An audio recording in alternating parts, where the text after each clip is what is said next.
So I actually grew up in Toronto. I spent the first 17 years of my life there, and then I moved to a small town in Ontario called Kingston for university. And I remember it was really different. Toronto's a big city, there's lots of people. My family's all in Toronto. And so when I moved to Kingston, I remember being like, oh my goodness, this place is so tiny. And I missed my family, I missed my parents, I missed my sister.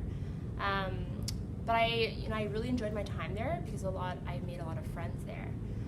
But then after Kingston, I moved to Hong Kong, and that was a really big move for me. It felt really big because all of a sudden there was this 12-hour time difference between my friends and my parents and my family. So I really felt that was hard. It also really felt hard living in Hong Kong because I didn't really speak Chinese very well. So even though I'm culturally Chinese and I look Chinese, I felt like an outsider in Hong Kong. I always felt like, oh, everyone kind of has like a culture that is like a Hong Kong culture, and I was like, I don't really fit in here. But looking back on it now, I really cherish my time there because I was part of a really awesome church there, and I felt like God was teaching me all these things about himself there. After that, I moved back to Toronto, and then when my husband and I got married, we then moved to Montreal, which was another really big move, mostly because everybody spoke French. And I was like, oh my goodness, again, I'm an outsider. And that felt hard. It felt hard to be away from my family. My grandma was really sick at that time, and so we were going back and forth a lot. But again, looking back on it, I see that a really beautiful part of our time in Montreal was getting to be part of an awesome church community where we made some really great friends that really felt like family. And then 2 years ago, we moved out here to Vancouver. And again, I think every move for me has felt big. A lot of the friends that I made here loved the outdoors and went hiking. And when I moved here, I was like, what is hiking? I see God's hand in it because he was opening my eyes and to different people, to different things people value, to really awesome things like hiking, which now I love to do. And I feel like he's always teaching me something new about himself, even if the new thing is just that he is the same and that his love goes over different places and different times. Though things are changing around me, he and his love are still the same. So my migration story starts in Vancouver, St. Paul Hospital. I was born here in Vancouver, but my grandparents actually immigrated to Canada in 1968. So I actually moved a lot when I was a kid. We actually spent a lot of years in Hope, BC, in primary years. I lived there for about 5-6 years, but we moved to Port Coquitlam when I was in grade 7. I was really sad because I had to leave all my friends there, but God actually helped me through this time, because if it wasn't for me moving to Poco, I wouldn't have met my friends who taught me how to play guitar. That was a really good experience.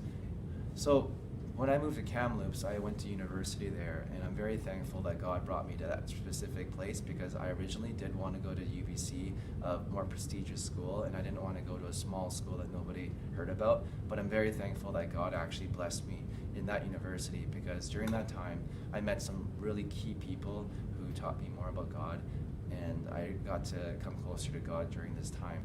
I wasn't expecting to come back here, but God brought me here, and I've met a lot of great people here at RCS, and I also was able to reconnect with a lot of my friends that I knew back when I lived closer to Hope.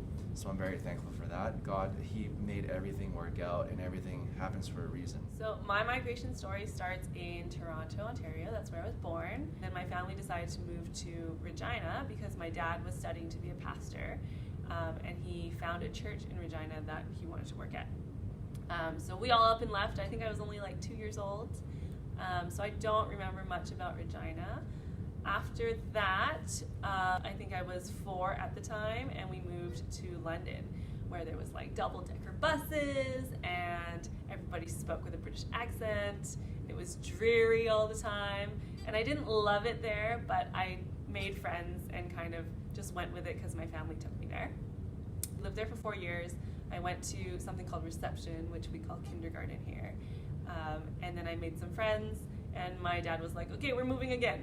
So we moved to, the next place was Alberta, and I remember being okay with it because like being in a new place is not so bad, but I had to start at another school.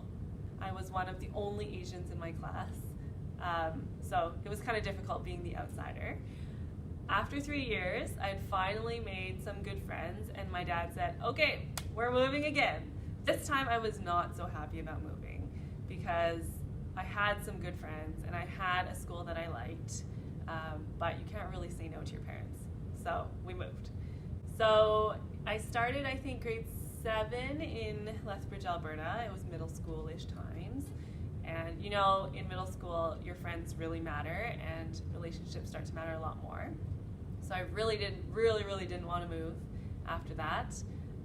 But along came grade 9, and I pretty much fought my dad tooth and nail to not move because I didn't want to leave my friends behind and start over all over again as the outsider. We packed all our stuff and we moved to Burnaby, BC, and I kind of resented my dad a little bit for making us move all the time. Looking back though, I can see God working in my life because every time I had to move and make new friends, He grew me a little bit more to be outgoing, to learn how to talk to people and to be open to making friends with people maybe I didn't think were my type of friends. So being the outsider kind of helped me realize that I need to reach out to the outsiders as well that are around me and not always stick to my close circle of friends. So I think God was teaching me to be open-hearted to other people. And now I'm going to be moving again soon, and it doesn't make me afraid anymore because I know that God is with me and He's guiding me to the places that I need to be.